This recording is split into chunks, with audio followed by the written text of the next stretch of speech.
नमस्कार दोस्तों, स्वागत है आपका हमारे चैनल पर, जहां हम आपको सुनाते हैं दिल दहला देने वाली कहानियां। आज की हमारी कहानी है भूत बंगला की कहानी, जिसमें एक परिवार की रहस्यमयी और डरावनी यात्रा को हम आपके सामने पेश करेंगे। यह कहानी आपको ऐसे बंगले के रहस्य से रूबरू कराएगी जिसने एक परिवार की जिंदगी को बदल कर रख दिया। तो चलिए डरावनी दुनिया में कदम रखते हैं और जानते हैं क्या हुआ जब राहुल और उसके दोस्त सूरज ने उस खौफनाक बंगले का सामना किया। राहुल अपने पापा की पुरानी फाइलों में कुछ जरूरी कागजात ढूंढ रहा था। तभी उसके हाथ में कुछ पेपर्स आए जिन पर खून के छींटे थे। राहुल ने हैरानी से उन कागजों को देखा और उन्हें पढ़ने की कोशिश करने लगा।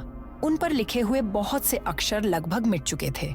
फिर भी जब उसने किसी तरह उन्हें पढ़ा तो हैरान रह गया। ये कागज किसी बंगले के थे जिसे उसके पापा ने वर्षों पहले खरीदा था। राहुल उन कागजों को लेकर अपनी माँ मीना जी के पास गया और उसने कहा, माँ देखो, मुझे पापा की फाइल में क्या मिला है, बंगले के कागज। ये सुनते ही मीना जी ने घबराकर उसके हाथ से उन कागजों को छीन लिया और बोली, तुझे किसने कहा था इन्हें हाथ लगाने के लिए? मैं आज इन्हें जला ही देती हूँ। ये क्या बोल रही हो तुम माँ? पहले तो मुझे ये समझ में नहीं आ रहा है कि जब पापा के पास ये बंगला था तब आज तक हम सब इस सड़े हुए किराए के मकान में क्यों रह रहे हैं।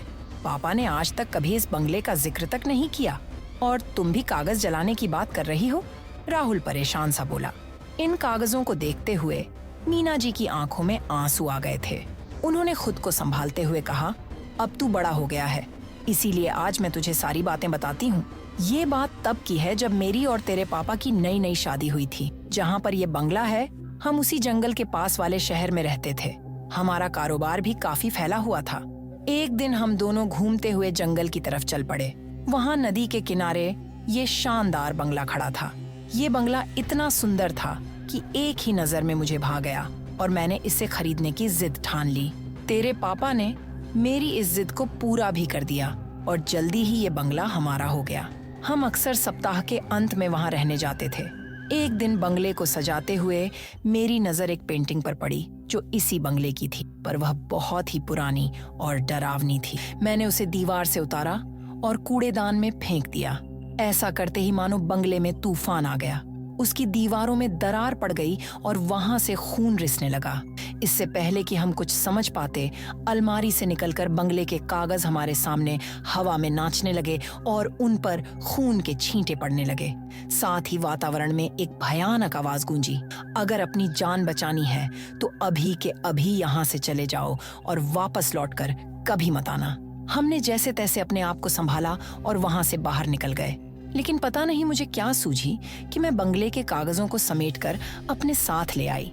अब मुझे लगता है कि मैंने यह बहुत भारी भूल की थी। इस घटना का तुम्हारे पापा के दिमाग पर बहुत बुरा असर हुआ। धीरे धीरे हमारा व्यापार भी डूबता चला गया। हमारे अपनों ने हमारा साथ छोड़ दिया।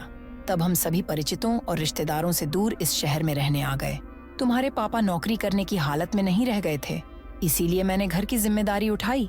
बाकी तो तुम सब कुछ जानते ही हो कि तुम्हारी नौकरी लगने से पहले हमने किस तरह दिन गुजारे हैं। अपनी माँ से सारा वृतांत सुनकर राहुल भी दुखी हो गया। उसने मीना जी के हाथ से बंगले के कागजों को लेकर उन्हें वापस फाइल के हवाले किया और खामोशी से दफ्तर जाने के लिए तैयार होने लगा। आज दफ्तर में भी राहुल के दिमाग में उस बंगले की ही बातें घूम रही थीं और काम में उसका बिल्कुल भी मन नहीं लग पा रहा था।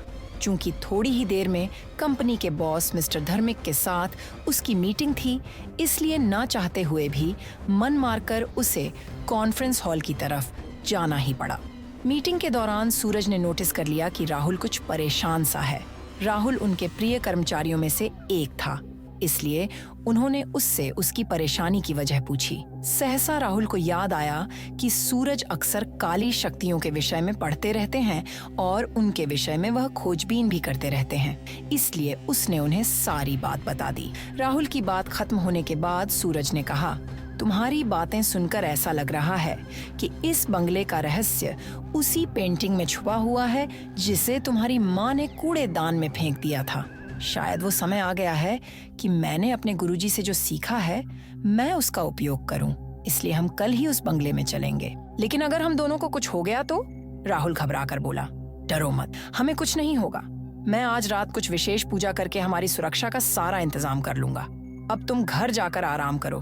मैं भी आज छुट्टी लेकर अपने घर जा रहा हूँ। घर आकर जब राहुल ने मीना जी को सूरज के साथ बंगले में जाने की बात बताई, तब उन्होंने उसे रोकने की बहुत कोशिश की, लेकिन राहुल को सूरज पर पूरा भरोसा था।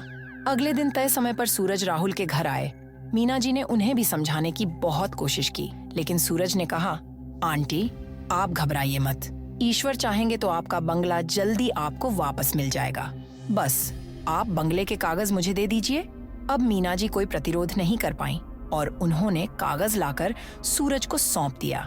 सूरज ने उन कागजों को संभालकर अपने बैग में रखने के बाद राहुल के गले में अभिमंत्रित किया हुआ एक लॉकेट पहना दिया। वैसा ही लॉकेट उनके गले में भी था। चाहे कुछ भी हो जाए राहुल, इस लॉकेट को तुम अपने गले से मत उतारना। ये अगले 48 घंटों तक हमें बुरी शक्तियों से बचा कर रखेगा और हमें नींद भी नहीं आने देगा। सूरज के कहने पर राहुल ने हामी भर दी। 7 घंटों के लंबे सफर के बाद सूरज और राहुल की गाड़ी उस बंगले के बाहर खड़ी थी। यह बंगला पूरी तरह से उजाड़ हो चुका था। उन दोनों ने जैसे ही बंगले के अंदर जाने के लिए उसका दरवाजा खोला, वहां तेज आंधी शुरू हो गई। फिर भी वो दोनों डरे नहीं और मजबूती से एक दूसरे का हाथ थामकर बंगले में प्रवेश कर गए। बंगले के अंदर घुप अंधेरा था, लेकिन सूरज पूरी तैयारी के साथ वहां आए थे। उन्होंने तुरंत अपने बैग से बड़ी बड़ी मोमबत्तियां निकालकर जला दी। इन मोमबत्तियों से खास किस्म की खुशबू आ रही थी। अभी वो दोनों आगे कुछ सोचते कि तभी बंगले में से किसी के हंसने की आवाज आने लगी। इस हंसी के थमते ही वहां एक दूसरी आवाज गूंजी, तुम दोनों को क्या लगता है मोमबत्तियों की मदद से तुम हमें यहाँ से निकाल दोगे? ये असंभव है। असंभव, इसलिए इन्हें बुझा दो और यहाँ से चले जाओ। यह सुनकर राहुल और सूरज थोड़ा सा घबरा गए। राहुल कुछ कहना चाहता था, लेकिन सूरज ने उसे चुप रहकर पेंटिंग ढूंढने का इशारा किया। वे दोनों अपने हाथ में मोमबत्ती लेकर अपने काम में जुट गए। लॉकेट और मोमबत्तियों के कारण बंगले में मौजूद काली शक्तियां उनके पास नहीं आ पा रही थीं, लेकिन वो उन्हें डराने की भरपूर कोशिश कर रही थीं। अंदर अंदर थोड़ा डरने के बावजूद वे दोनों बिना रुके अपने काम में लगे हुए थे। समय बीतता जा रहा था, लेकिन उनकी तलाश खत्म ही नहीं हो रही थी। 24 घंटे गुजर चुके थे। उनके लॉकेट की शक्ति खत्म होने में भी बस 24 घंटे ही शेष थे। ऐसा लगता है कि हम सफल नहीं होंगे, राहुल ने धीरे से सूरज से कहा और गुस्से में उसने अपने पैरों को जोर से फर्श पर पटका। ऐसा करते ही उसका पैर फर्श को तोड़ता हुआ थोड़ा अंदर चला गया। यह देखकर सूरज फर्श के गड्ढे में राहुल के फंसे हुए पैर को निकालने की कोशिश करने लगे। फर्श की मिट्टी हटाते ही वे दोनों चौंक गए, क्योंकि उस गड्ढे में दबी हुई पेंटिंग मिल गई थी। उन्होंने तुरंत ही पेंटिंग को वहां से निकालकर देखना चाहा कि तभी हवा में पेंटिंग को छोड़ने के लिए एक और आवाज गूंजी, तुम दोनों को पहले ही कहा था कि यहाँ से चले जाओ, लेकिन तुम नहीं माने। अब इसकी सजा भुगतने के लिए तैयार हो जाओ। लेकिन धर्मत और राहुल ने हार नहीं मानी और दोनों ने पेंटिंग को पकड़ने की कोशिश की। राहुल, जोर से पकड़ो इस पेंटिंग को, हमें इसे बाहर जलाना है, तभी इसका सारा प्रभाव खत्म होगा, सूरज ने कहा। उन्होंने जैसे ही पेंटिंग को पकड़ा, उस पर लगी काली शक्तियां हमला करने लगीं। राहुल और सूरज को इस बात का एहसास हो गया था कि अब उन्हें ज्यादा देर यहाँ रुकना ठीक नहीं होगा। इसलिए उन्होंने पेंटिंग को लेकर बंगले से बाहर जाने का प्रयास किया। काली शक्तियां उनके रास्ते में आने की पूरी कोशिश कर रही थीं। तभी सूरज के लोटे की शक्ति भी कम होती जा रही थी, लेकिन किसी तरह वो दोनों हिम्मत करके बाहर तक पहुंच ही गए। राहुल की गाड़ी थोड़ी दूर खड़ी थी। उन्होंने जल्दी से पेंटिंग को गाड़ी के ऊपर रखा और उसे जलाने के लिए पेट्रोल छिड़ककर माचिस से आग लगाई। कुछ ही समय में पेंटिंग धू धू कर जलने लगी और जैसे जैसे पेंटिंग जलती गई, बंगले से काली शक्तियों की आवाजें भी कम होती गईं। पेंटिंग पूरी तरह जलकर खाक हो गई और बंगले का सारा खौफ खत्म हो गया। इस सारे घटनाक्रम के बाद सूरज और राहुल ने राहत की सांस ली। अब उन्हें पूरा यकीन था कि इस बंगले का सारा रहस्य हमेशा के लिए खत्म हो गया है। दोनों ने वापसी का सफर शुरू किया और जब वो घर पहुंचे तो मीना जी ने उन्हें देखकर खुश होकर गले लगा लिया। राहुल ने अपनी माँ से कहा, माँ, अब हमें इस बंगले का डर नहीं है, हम जल्दी ही वहां जाकर रह सकते हैं। मीना जी ने राहुल को आशीर्वाद दिया और सूरज का धन्यवाद किया। इस तरह से राहुल और मीना जी का खोया हुआ बंगला वापस आ गया और उनके जीवन में एक नई शुरुआत हुई। तो दोस्तों, यह थी भूत बंगला की कहानी। उम्मीद है आपको यह कहानी पसंद आई होगी और आपने इस डरावनी यात्रा का आनंद लिया होगा। अगर आपको हमारी यह कहानी अच्छी लगी हो तो हमारे चैनल को सब्सक्राइब करना न भूलें और बेल आइकन को जरूर दबाएं ताकि आपको हमारी अगली कहानी का नोटिफिकेशन मिल सके। कमेंट करके हमें बताएं कि इस कहानी का कौन सा हिस्सा आपको सबसे ज्यादा डरावना लगा।